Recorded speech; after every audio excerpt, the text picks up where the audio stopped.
International School in Melchior was founded in the year 2010, and since then we have been gathering a lot of especially young people from all over the world to get here, and especially in the summer season, to get together with great masters who teach different approaches within the art of acting.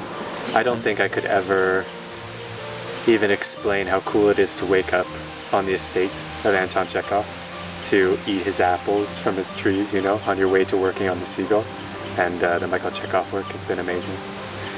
I think it's must for the actors to come.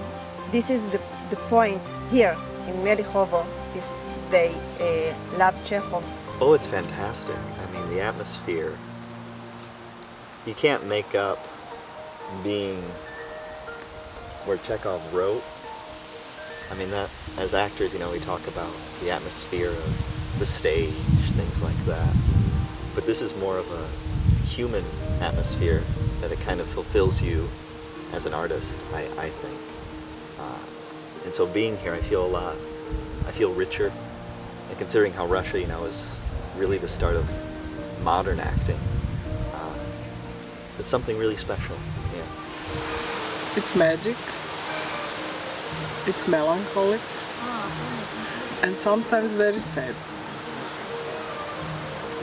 To walk around and sense the mood of the morning, afternoon, and the moon during the night, it's a very inspiring place, and I hope so much to see all of you here with us at Chekhov Theatre School in Melchior.